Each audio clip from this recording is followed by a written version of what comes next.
This is Maren, and you're listening to Homeschool Unrefined, the podcast where we keep homeschool simple, real, and fun.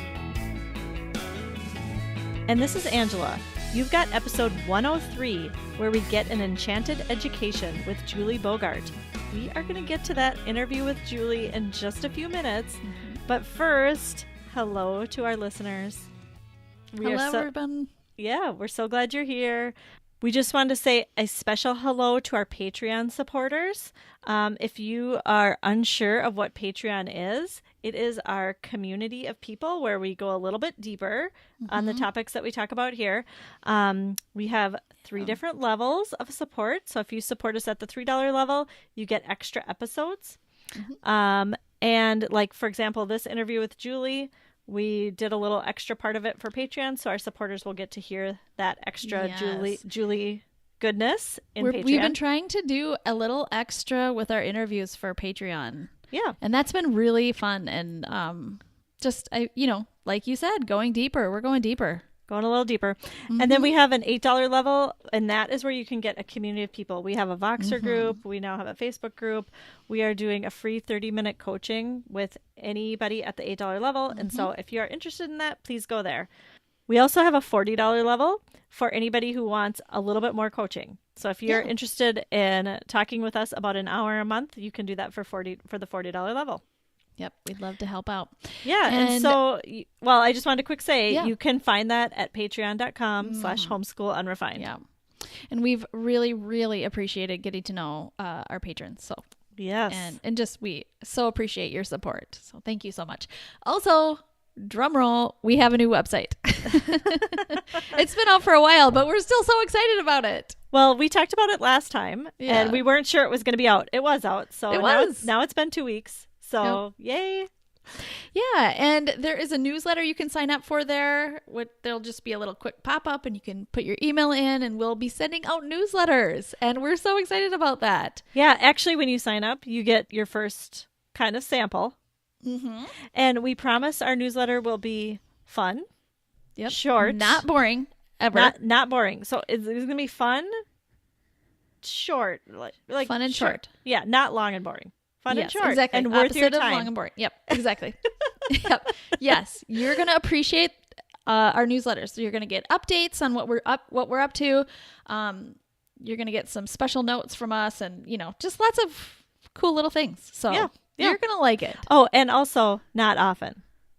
We're planning on doing that about once a month. Not filling up. We are not going to bombard you. No way. Exactly. Yeah. So if you are new to our podcast, we just wanted to briefly tell you a little bit about it. We are here to encourage you in what you are doing with your kids. We are here to encourage you to be yourself, because that's the most important thing you can be for your kids. We are wanting to change the conversation a little bit about homeschool from like thinking about it in terms of all the things you have to do to more of like, maybe I don't have to do all of these things. Right. We want to be the voice that helps you take things off your plate. Yeah. To make it better, to make things better. Yeah. And sometimes that's it feels a little countercultural, or it just seems like maybe not the right thing to do, but really we're here to say it might be. It really might be.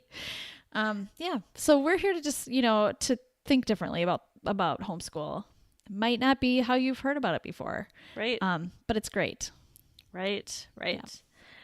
Yeah. So, Maren, before we start our interview with Julie, I wanted to circle back to something that we've talked about in the past before a few times. We did a whole episode on screens.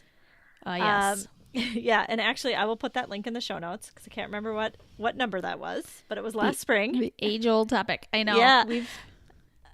It's always like on the forefront. I feel like it's always on the forefront. Yep.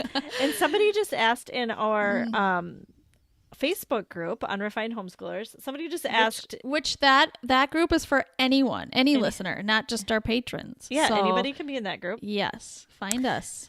Yes. So somebody just asked, you talked about screens on this one episode. Can you give me an update on, are you still doing that for screens, or are you doing something different? Like, what's your plan? Oh, good question. And I just, when I answered her, I said, I said, I've come to realize like my screen time plan or lack of plan or rules or lack of rules is just always going to change. It's so fluid. It's always going to be changing. I'm not going to find like the magic plan that's going to work for all my kids all the time. I feel like it depends on everybody's capacity, first of all, for our family's capacity to like deal with each other sometimes. My capacity to, manage, administrate and manage it all. Yeah. Yeah. Their interests. Sometimes there's a strong interest in something and I just let it happen for a little bit. And so, that changes. And, their ability to maybe, I don't know if how I want to explain this, but like maybe their ability to like self-regulate. Yeah. As they use screens. Well, yeah, they're getting older too. Right. They're always getting older. And there has to be a little bit of their own choices as they get older too. So all those things. But I do have to say though, the screen time, the new built-in screen time feature in the Apple products has been very helpful to me. Yes. Yes. So we set a time limit for every day. It's a little bit more on the weekends, which you can change. Yeah. You can change each day. You can customize it per day, which is so nice. And then often we have it where it says we toggle it to block all these apps once the time is up. But sometimes I undo that. I untoggle that and I say, don't block the apps when your time is up. And they can decide if they should be done or not. And those are times like if I'm recording a podcast or if I'm on an important call and, I tell them it has to be quiet right now. So, if you can do something else, but I'm fine with that if they're going to do extra time sometimes. Okay. So let's back up a minute. How can you remind everybody how old your kids are? Yes. So my kids are now 12, 10, 10, and 8. Okay. And so are you giving them a certain amount of screen time every day, like not attached to anything? Yes. Yes, I do. Yeah. Yes, you do. They do not have to earn a certain amount. Yep. Okay. But they can earn some more by doing some extra things too sometimes. Yep. Like my daughter is now making meals for us throughout the week. Healthy meals for Shad and I, for our whole her whole family. But so she's doing that, and we were gonna just pay her. But then like last night, she said, "I'd actually rather get paid in extra screen time," and we were like, "Okay, sure, yeah, that sounds awesome. If that's what you want, I mean, yeah, if that's what's gonna motivate you, yeah." And so, what counts for you as doing screen time? Because I know there are. Like, I'm just asking because I there's like kind of a differentiation with my kids. Like I'm sure well, I don't know. My kids are older, so I'm just curious. Is this all screen time for you, or are there like educational apps that you let them do anytime? Yeah, there are. Well, I mean, there within this screen time feature or whatever in the Apple products, I can decide which apps I want to say allow all the time. And they're all the educational apps. But even that, sometimes I'm like, I don't want you to like be learning on a screen all day long. Yeah. Even learning. So, I mean, it's so different every day, I think. Okay. Sometimes I'm like, could you go on your computer or your iPad for a while and learn there because I'm kind of done, teaching? Yeah. Whatever. So, sometimes I want them to just learn on their screens. Okay. And that's great. And then sometimes I'm like, okay, that's too many screens. So it really just has to do with the flow and, where we are as a family, I think. Okay. I don't know. Gotcha. This is not clear cut.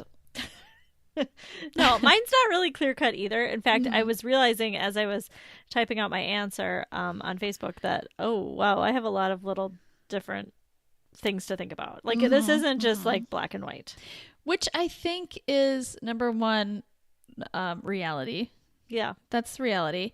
And I think it's actually healthy in a lot of ways because we have in the past made the mistake of having very black and white rules. And there's so much rebellion and anger and not feeling trusted and not feeling heard. And it's, to me, not worth it necessarily. Yeah.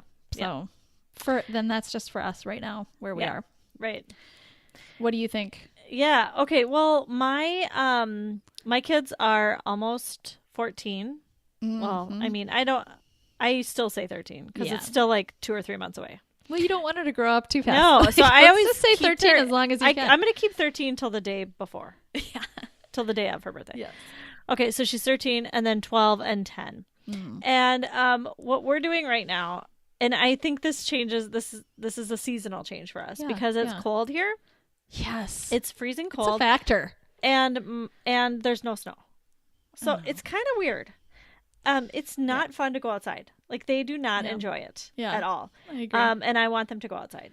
Yeah. So I made a new rule that you have to go outside for 30 minutes. Mm-hmm.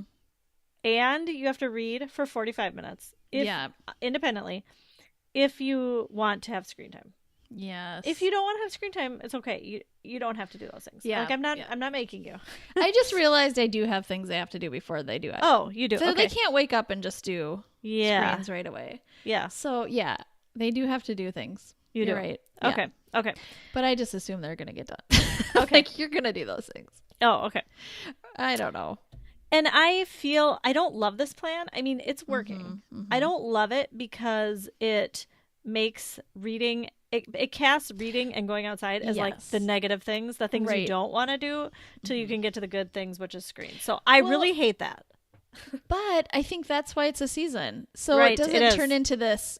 My whole life, I had to read whatever and do all these things. It was just a season. So you kind of get used to a habit. Yep. Right. You know, in a season where you didn't want to do that habit or something, and it got things done. And for sure. Like I am excited for this season to be over. I'm excited for when it's warm out and people want to go outside again. And then I don't have to do this. I'm excited for snow, I got to tell you. Yeah, I know. When does that come? Oh, gosh. Hopefully soon. I know. Or just warm up. Yeah, one of the two, please. Anyway, so we have that. And then my kids have not all of my kids have an iPad. I mean, we have 2 iPads for 3 kids. And so that makes it a little challenging to do the screen time the screen time stuff. Yeah. What's it called? The screen time the controls. Yes. The limits. Yeah. On the iPads because totally. You know, like one iPad might get used more because one kid's doing it one time and one kid's doing it another time. Well, so I think if they all had their own device, it would be easier. So we aren't really using that. Well, another thing you could do with the screen time, though, is, and this is what I do sometimes, you can just have them ask for a certain amount of time. So if you know one of your kids is on the iPad, they can ask for a certain amount of time on an app, and then you can say allow for 15 minutes or an hour or whatever. That's a good idea. So we have done that. Yeah. That's a really good idea. I might have to do that because I was thinking, do I have to get another iPad? I know. I'm thinking about how we can get rid of a few. I don't know. It would be nice to. I mean, there's something about having to. I mean, it would be hard for sure. Just like anything that you have to share, but there's something good about that. There's so many good lessons you learn in just sharing something. Yeah, for sure. Your siblings. Yeah, for sure. And then also, my oldest has a phone, and my 12-year-old has an iPod. That's like an iPod Touch. And so I allow them to text anytime. They can do that anytime. Yeah. They can also, there's some things on the phones that I allow them to do anytime, like texting, camera, audiobooks, podcasts, email. I can't think of what else. Voxer. I don't know. They can do those things anytime. Yeah. And then all the other things I've taken off their phone. Like, I don't want them to be in their room, like, looking at Netflix on their phone. So I've taken those off. So I kind of count, I call screen time like the screwing around that you do on the iPad. Like, you're playing for the fun. vegging out for fun. Yeah. If they want to do like coding, or if they want to like look up a recipe for something to bake or something like that, I'm totally fine. They can use any device to do those kinds of things. Yeah. But just like the vegging out, like the fun stuff is what I'm calling screen time. Right. Yeah. Yep, totally. So, and that will probably change next time in 2 weeks or something. So we'll talk about it again. Yeah.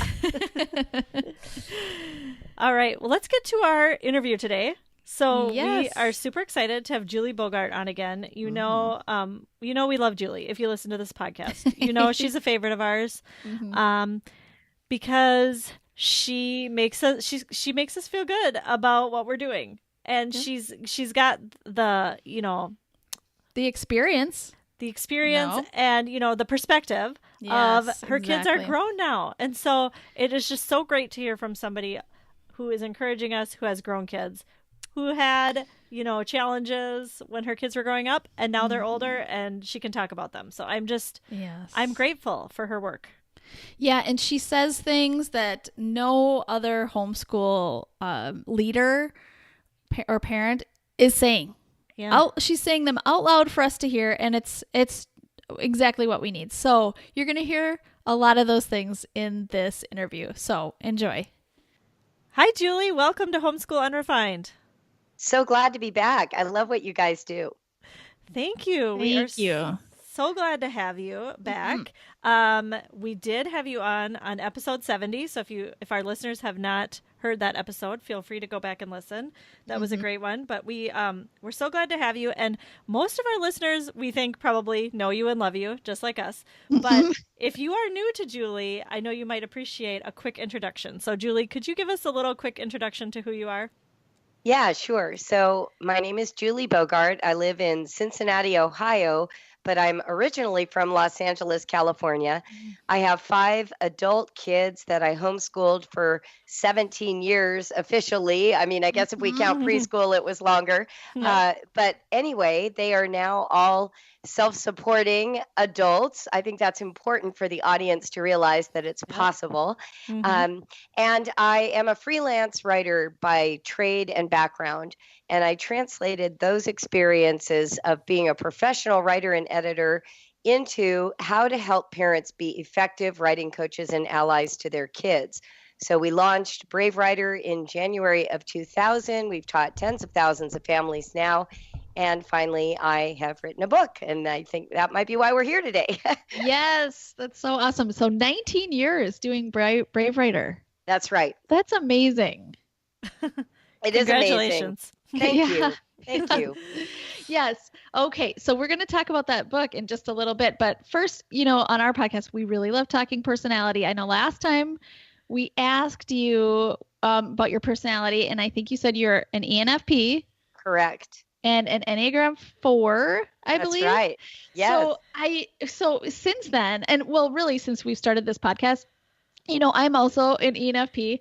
We have gotten so many messages and emails from parents who are also ENFPs and who have said, thank you so much for sharing what it's like to be an ENFP homeschool mom, because I never thought I was going to ever be good at this because I'm not organized. Just think of all the things. I don't like to sit still for very long. I don't like to do big planning. So if somebody came up to you and said, I'm an ENFP, can I do this? Like, what would you say to them? Well, first I'd tell them that the 2 strongest characteristics of the ENFP are perfect for homeschooling. And that is, 1, they're mission driven. They like a good cause. And so homeschooling all by itself is already a good cause, but so is parenting, so is self-education. And those things are all so much the, warp and woof of home education that I think just being missional about why you're at home helps sustain your commitment, even on the days when you're scatterbrained and it seems tedious. But then the second thing that ENFPs are brilliant at is they lead with extroverted charisma. And so their intuition and magic will come to rescue them at times when they're floundering. Here's the dark side of that experience. You rarely count it. You always feel like because it came to you unbidden and magical, it somehow isn't legitimate. Right. So one of the main missions I have in coaching parents who are inspiration-led or driven by their own imaginations is that you get to count that. And the reason that you get to count it, because people always need more of a reason than just me saying, oh, well, I say it counts, therefore it counts. Here's why. The work you're doing to prepare and plan is simply invisible to you. Right. It's not that it's not happening. You're paging through a magazine or scrolling through websites and blogs, or you're having conversations with friends, or you're watching a movie or TV sitcom.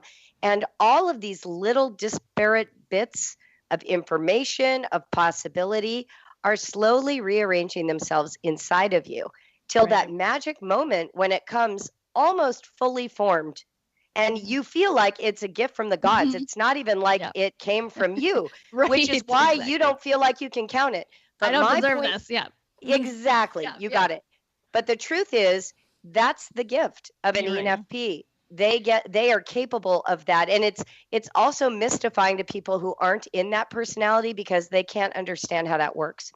Yeah, that is so true. I also think a lot. Sometimes the best thing I could give my kids is just my enthusiasm for whatever it is. 100%. I get excited about, but it's not about a traditional, it would never be about something like a super traditional homeschool environment would be, but it would be rock climbing or, yes. My favorite album of the week or something. And so I think like that's another thing that I think enthusiasm for something is not something you would ever put on a report card. So then it feels like it's not real. Yes.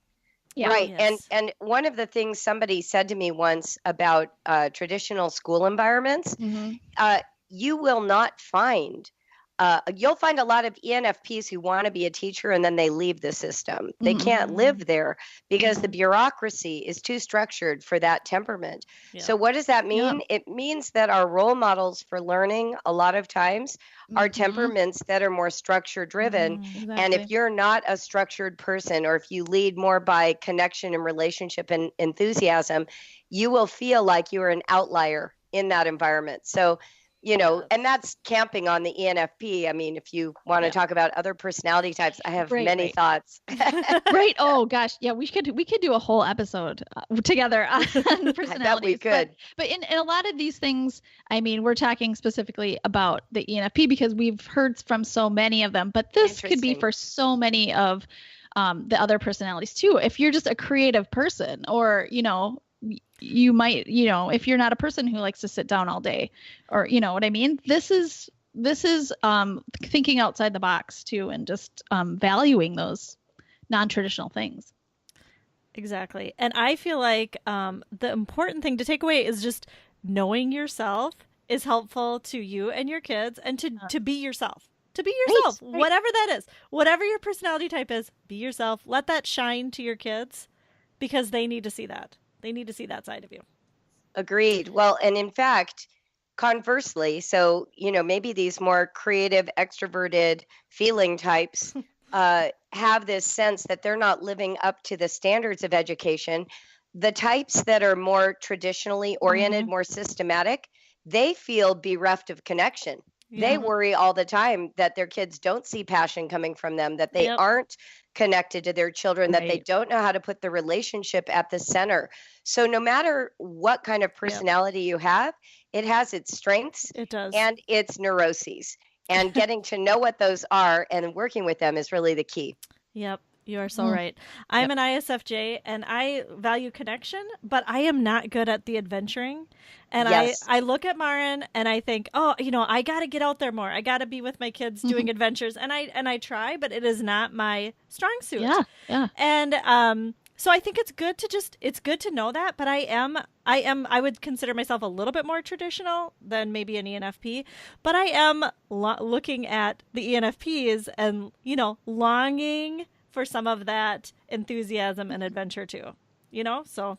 Understood. I mean, literally everybody longs for what they don't have. Exactly. Because we're out there constantly worried that we're not living up to the ideal. Yep. Right? Yep. So, but what I try to do, and I try to do this in my book, is help parents become more aware of all the things happening that are currently invisible to them.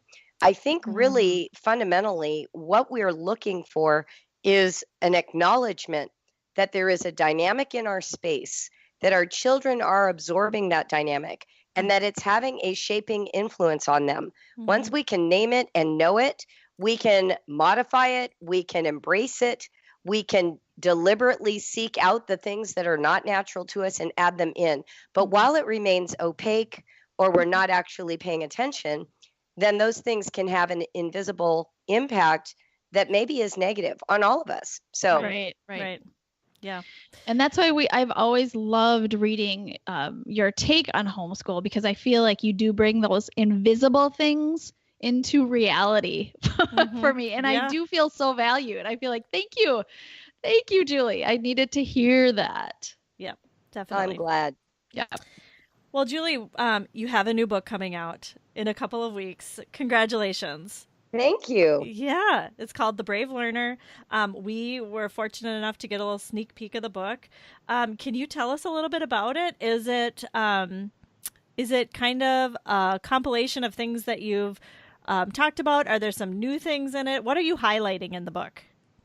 Well, that is such a lovely question. I think I can sum it up well in the introduction. I'll read you a little quote. Okay. So, the goal of this book is to help parents embrace their own role as brave learners in this homeschool odyssey. So, on the surface, it almost looks like we're just talking about children, and we certainly are throughout. But I want parents to embrace this odyssey of their own development and growth as well. And so here's something I wrote. The key to a kinder and gentler homeschool is attending to the details we overlook, the coziness of our homes, the principles of natural learning, and the tenderness of our intimate relationships. Mm-hmm. So it's really about those three things: how to create a home environment that invites and inspires kids to learn both traditional subjects and following their passions. Mm-hmm. It's embracing the principles of brain-based learning, natural learning, what the research shows creates the enduring connections in the brain that means you've actually learned it, not just gotten through it, not just finished it, not just passed a test about it. And then forgotten it. Yeah. Mm-hmm. Yes. And then finally, all of that can fall apart unless our intimate relationships are emotionally safe and well connected. Yeah. So that's what the book's about. Yeah, that's great. And so is that the Enchanted education that you talk about? I know you have talked about Enchanted education throughout the years, but in this book, I think you really dive deeper into that. Is it those three things that you go into the most in those chapters? I would say those are sort of the three overarching themes, Mm-hmm. but the way the book is broken up is into 4 sets of 3 superpowers of learning. So there are 12 superpowers. And the first grouping are the powers of enchantment, what we call the forces of enchantment. So I break them into surprise, mystery, risk, and adventure. Each of those then has a description of what they are, stories from my own family, and then practical application, a way to see differently, and then how to stage your home to allow those things to occur. So there are practical things you can do. Awesome. So the first set of 4 are the 4 forces of enchantment. The second set of 4 are the 4 capacities for learning, what I call the vitamin C of learning: curiosity, collaboration, contemplation, and celebration. And then the last group of 4 are the 4 ports of entry, how learning enters a person. And that's your mind, body, heart, and spirit. So I go into great detail about each of those. And then we have a chapter called Applying the Superpowers. And in that chapter, we show how to use the superpowers to teach about language, reading, writing, math, science, art, nature, history, political science, games, party school. So that's literally the first 2 sections of the book. Yeah. Then of course we have other stuff in there too. Yes. And I love that, because I think so many people, when they hear you talking about Enchanted education, I think, sometimes we just think, well, that seems like something I can't do. Right. Or, how do I get this Enchanted education? But I love that you do such a good job of, talking about what it is, and the theory behind it. It's a lot of theory, and then ideas, and then also just very practical things. This is you can do it. Yeah. So when I talk about enchantment, I'm not talking about the Hearthsong toy catalog. I'm not talking about, always having a smile on your face or a really Right. well decorated home that sits on a property of 1,000 acres and you have your own chickens. We have a lot of fantasy around the word enchantment. My initial reason for using that word back when I first did Periscope, it was a live broadcasting, live streaming tool. In those early days, what I was trying to do was cast a vision for what we see happen spontaneously, occasionally with our children, where they look mesmerized. It's more about them being enchanted with something. So it might be Fortnite. Right now, we know there are millions of young children, young teenagers who are enchanted by Fortnite. They might be enchanted by knitting. But what I mean is they feel that special connection that lights them up. I just had a wedding here, and my little great nephew, who's 3 years old, is from Santa Cruz, California, and we had an incredible snowstorm over the weekend. So this was his first time being in the snow. So we put him outside, and he is making snowballs and just beaning every person he can with these snowballs. And his little face was completely lit up with what I would call enchantment. He looked mischievous, completely engaged, curious, trying to marshal his own little powers to be as powerful as all the big people around him who were in a full-scale snowball battle. That's enchantment. It's that deep, mesmerized, immersive experience of learning. And you know it when you see it. And I go into detail to describe it and how to hopefully strike a match and see it come to life. That is so awesome. That's amazing. I think that sounds so amazing, and I want that so badly, for my family and my kids.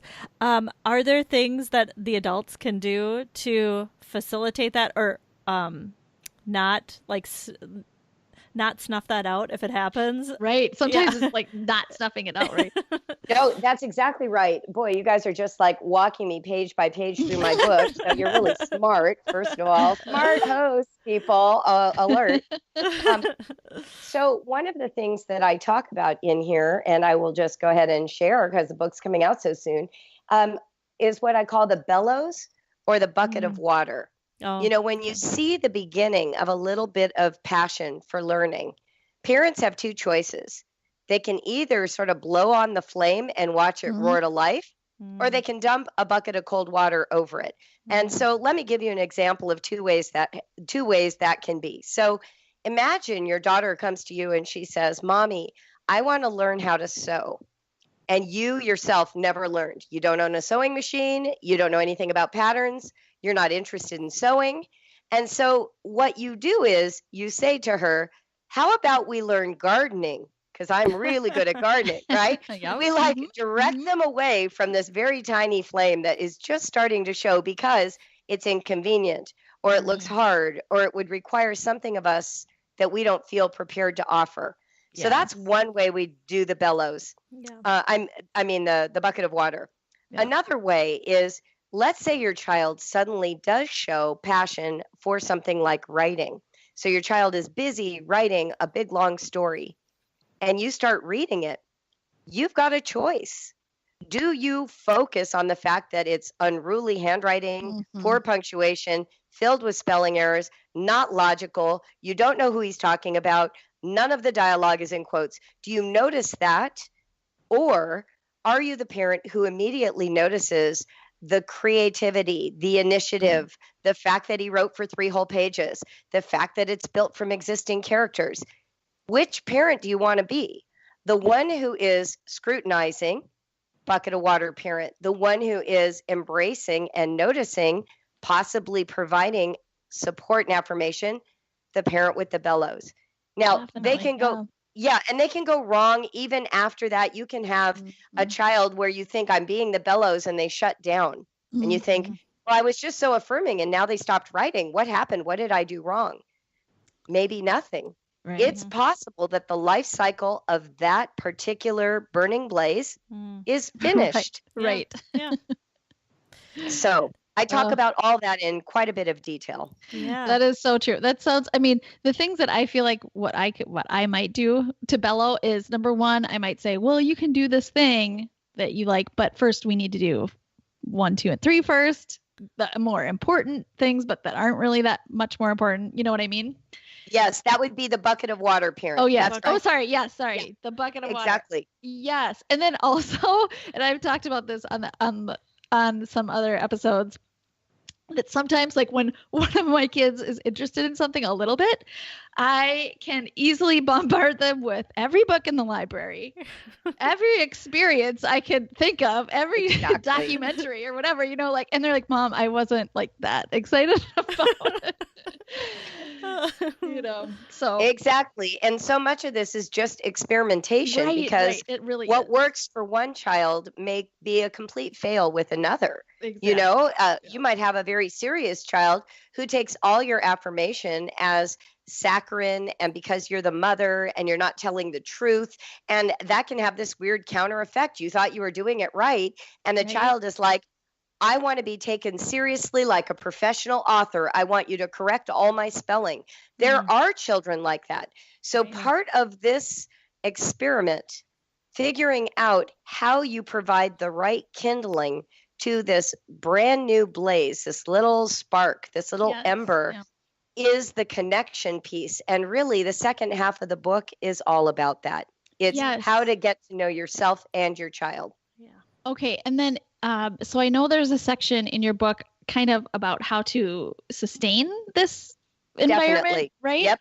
So thank you, first of all, for writing that, because sometimes often I get started on something and I just don't have the energy to keep going with it. So is there one simple thing that we can do today to just keep the bus going in this, and I want to say it's a magical environment always, because it's not, but once you get there, how do you keep it going? What a great question. So the first thing I will say may sound counterintuitive, but it's what worked for me. It's accepting that learning is seasonal, that it won't always look magical, that there are necessary, lifeless, sort of dull times. It's like letting the learning patch go fallow. There are times when everyone's picking at each other and bored, and they wander around the house like nomads, and you can't figure out what anyone cares about. It's accepting that that is actually a part of the learning story. I think too often we treat learning like it has to be on an ever steady increase of passion, or we're failing somehow. Yeah. But, even as a writer, I have to have periods where I'm not writing, where I'm sort of reimagining the world and taking in influences and being fallow so that new things can grow. So to me, what sustains, I have this one chapter in here about different patterns, different ways of envisioning the school year, different ways of addressing the learning cycle. One of them I call interval training. Another one is seasonal schooling. Another is what I call planning from behind. These are tools to help those of us with this long-term commitment recognize that we go through different kinds of energy in our homeschools, that we won't sustain the same look or vision for all 17 years, especially if you have multiple kids. Homeschool will change dramatically with your youngest children compared to your oldest. Oh, yeah. I've noticed that already. Yeah. So Definitely. true. Oh. And Julie, my kids are getting older now, and I feel like speaking of changing, I mean, things are changing. My oldest is almost 14, and then I have 12 and 10. Got it. How do we make it magical for those teenagers? I'm so glad you asked that, because the thing about being a teenager is your whole body is magic. Yeah. It's this literal elixir running through you that you don't know how to handle. So you test it in a million different ways, which drives parents crazy. But what I want to tell you is this: teens are not so much about the, environment having twinkle lights the way a toddler or an 8-year-old is. The 8-year-old is excited to light a candle and set a table and have twinkle lights and wear dress-up clothes. But the teenager has their own version of that. And I call that risk, and adventure. Mm. Yeah. They need risks. And usually those risks show up in a couple of ways. They show up as literal danger to their bodies, like they need to use adult professional tools that might take a finger, right? Yep. They need to rock climb on walls. They need to learn to drive. They need to be out from under your supervision so they can test their own skills, like going to a theme park with friends and no parent is around to supervise. That's what risk, that's what's magic for teens. So let's say you have a 16-year-old who is really resistant to doing math at home because, let's face it, homeschool is not their adventure, it's yours. And they're sick of being in the four walls. Yep. So you hand them the car keys and a Starbucks card and you say, go do your math, take your headphones, I'll see you in an hour. That is the beginning of magic for a teen. It's really relishing these burgeoning powers. So for me, risk is partly body harm, the risk of hurting yourself.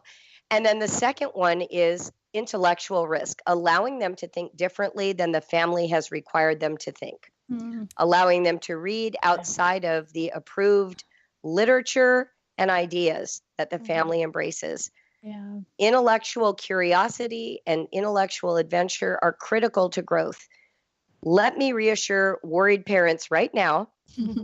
How many of you are still holding all the same thoughts and opinions you had at 15? Nope.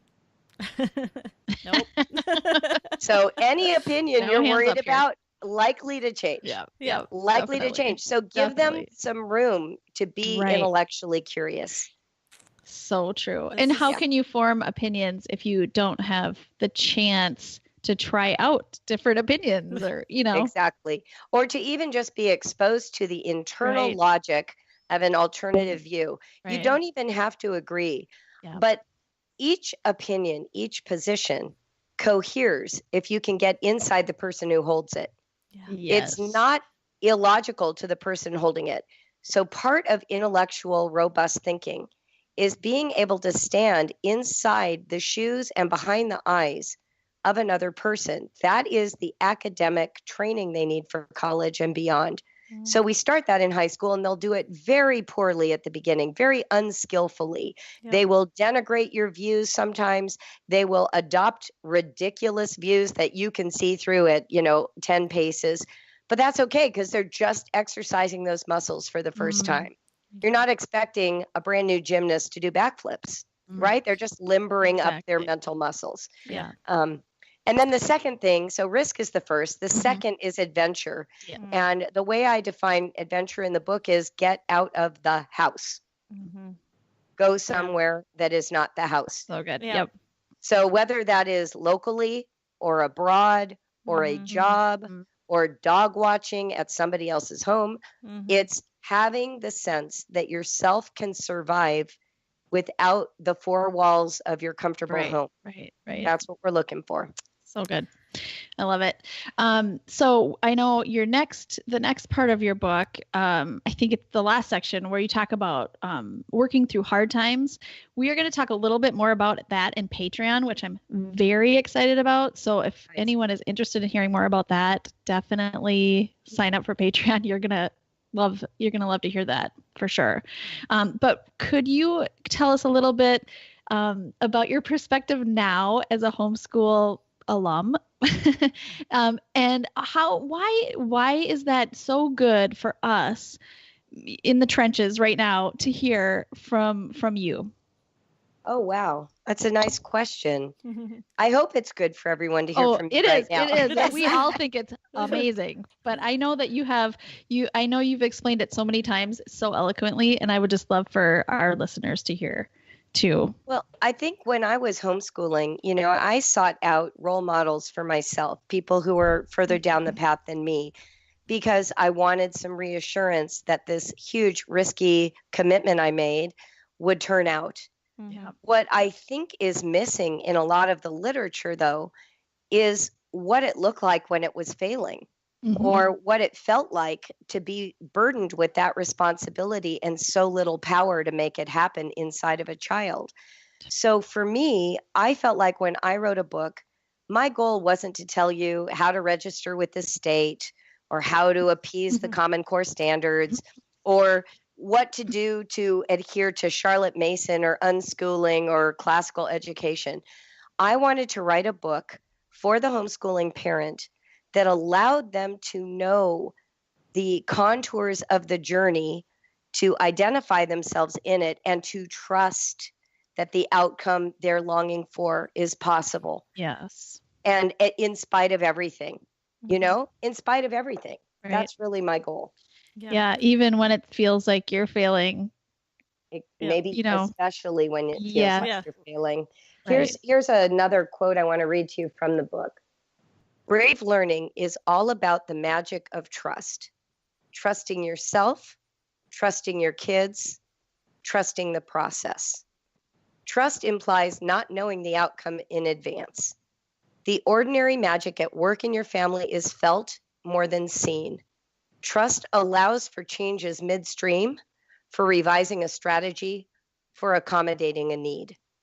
So when we're talking about this journey, I think my goal is to shore up your trust mechanism so that when you take risks, when you experiment, you don't stay attached to sort of this ideological standard, but you allow the waves of possibility to carry you places. You don't doubt yourself. You're willing to even have a failed experiment in service of this greater aim, which is a rich home education life with your family. I just have to thank you for writing this book because I feel like it is so needed. I mean, there are lots of homeschooling books out there, but they're like about Charlotte Mason, or they're about classical education, or they're about unschooling or whatever. Nobody has written a book like you're writing. And so I am just so grateful, and I'm so glad that people are going to get a chance to hear that. Thank you. And I also I've heard you speak in depth about each of your children and how you worried about each one of them in different ways and how they've turned out. And it does bring us so much hope to hear that too. I mean, it really does, because we are all right there wondering and hoping and worrying too about our own kids every day. Like, what is going to happen with this issue that's going on right now? Yep. How is yes, and the process isn't over at 18.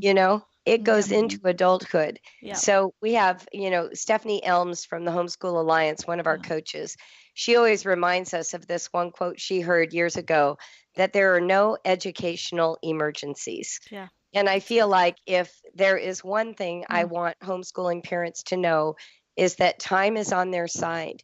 Kids get to mature at the rate that is right for them. They can enter college later than their traditional peers if they want to. I have one kid who did college 3 times and quit. I have another kid who didn't start till he was 20. Yeah. You can take time between undergraduate and graduate school. You can go part-time to high school or not at all. You can go full-time or not at all.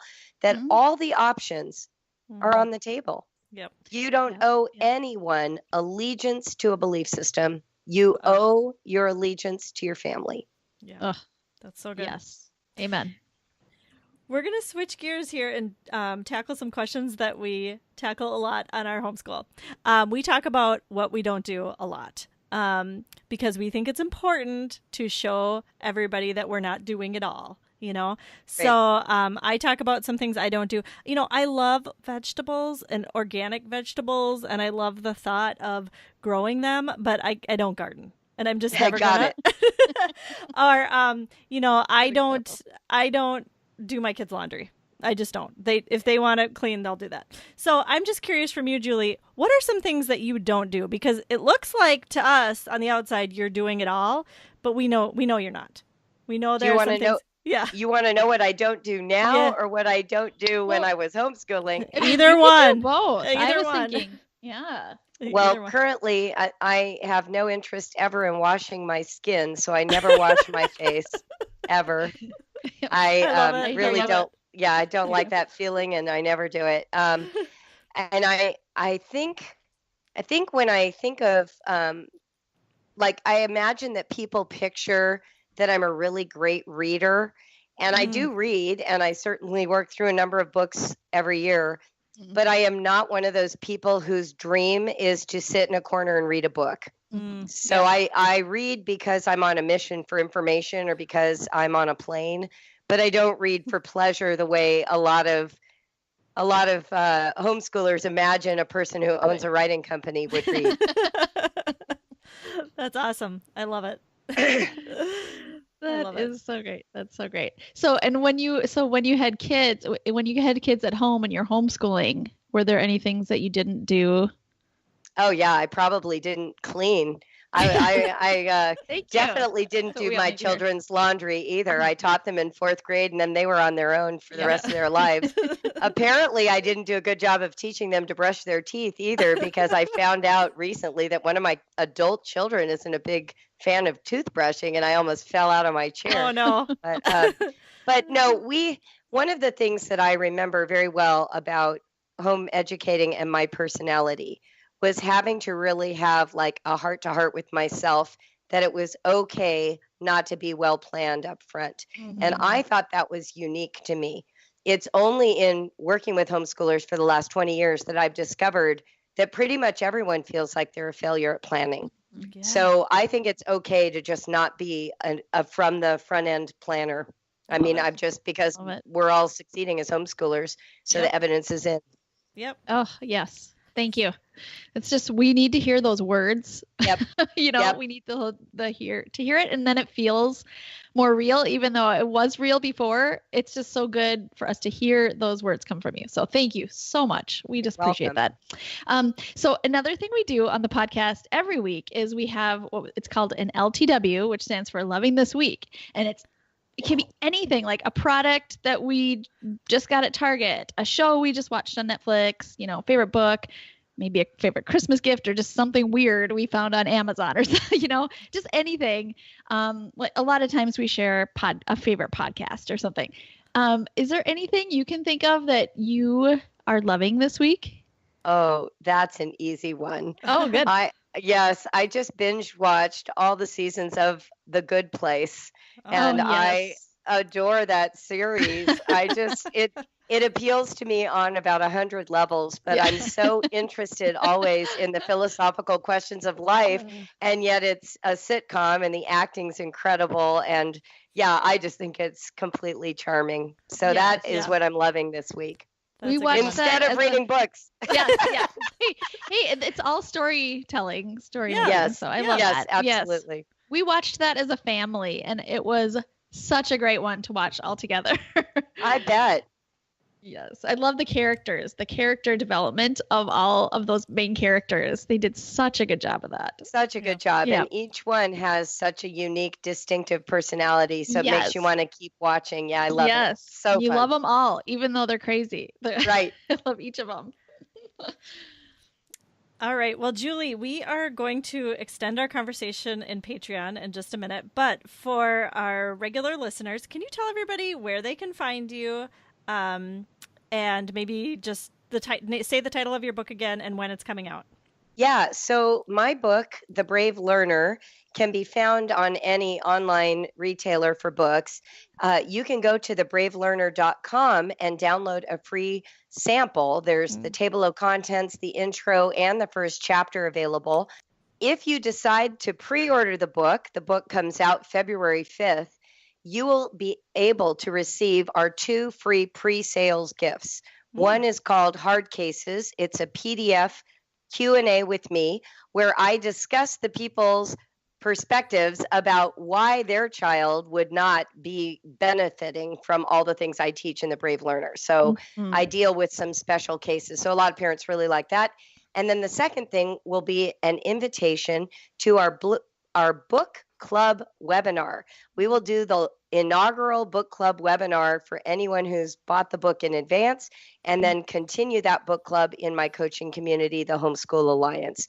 So if you pre-order, you come back to theBraveLearner.com, enter your receipt number and email address in the provided link, and then you will receive those pre-order gifts on publication day with your book on February 5th, 2019.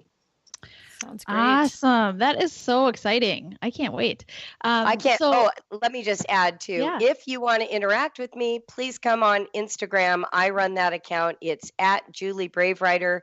And then, of course, we have all the other social media accounts under Brave Writer, and those are active. But I run Instagram. So if you want to play with me, come follow me there.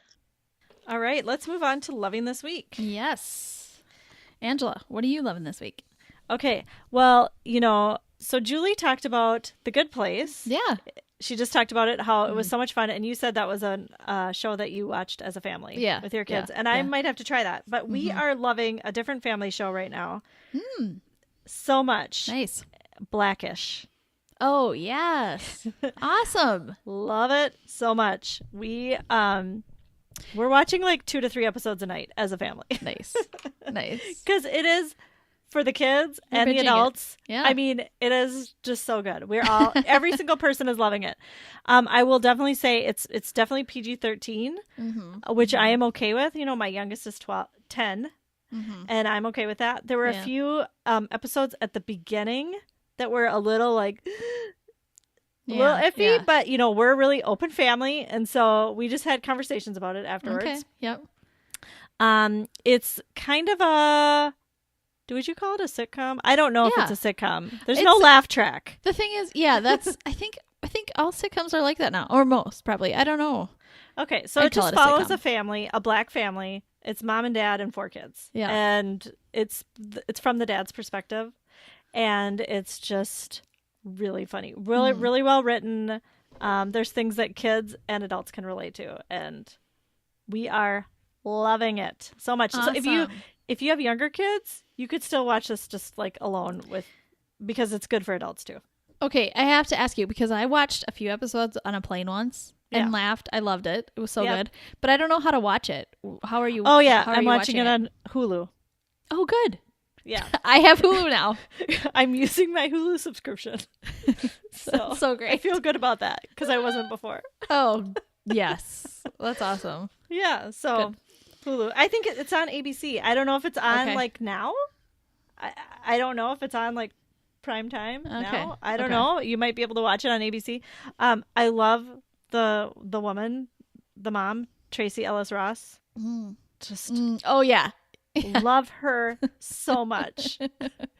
Love her character so much. So oh, good. That's awesome. Yeah. So Can't wait. What are you loving this week? Okay, I am loving. It is RxBar, the brand RxBar. Yes. Nut butters. Yeah. Yes. They're my new favorite thing. My new favorite snack. I don't know. I mean, I like RX bars. I've always liked them. But they're hard, or they're not crunchy. They can stick to your teeth or whatever. These nut butters, which you think would stick to your teeth because I feel like nut butters do that. Yeah. Somehow they make it so they don't. They're much smoother than like. Well, I think they put the egg whites in them. Maybe that's what the egg whites are for. Is that what makes them less? They're a little smoother. A little smoother. They don't stick as much. So anyway, I'm loving them because they're individually packed. I can take them anywhere I want. My daughter now loves them, which is great as a healthy snack. Yes. So these are just little teeny packs of nut butter. Nut butter. Yeah, almond butter and peanut butter. And then they also sometimes have a flavor with them. Like some of them have flavors. And the great thing about it is they're now available at Target. Right in with all the peanut butter. Yeah, that's awesome. Yeah, which changes everything for me. So you brought these on our weekend. Yeah. And I didn't try one then, but then I went home and ordered them. So now I've been eating them too. Oh yeah. Do you like them? I do. I like them because I will make my own nut butter concoction. I was telling you, I'll put almond butter in a bowl with a little bit of salt and a little bit of maple syrup and eat it. And so this is basically, that's what this is. It's just a little easier. It's just a little easier. Yeah. You don't have to make it yourself. Exactly. And there's a variety. So you can change it to something else next time, which is nice. Right. Yeah. So I did order a big pack on Amazon too. Is that where you ordered yours? I ordered. Well, actually, my shipped shopper in Target. I said, "Can you find some of these nut butters? Just get me a variety." Yeah. Good. And she did. And so I had that, and then I ordered some from Amazon. Yeah.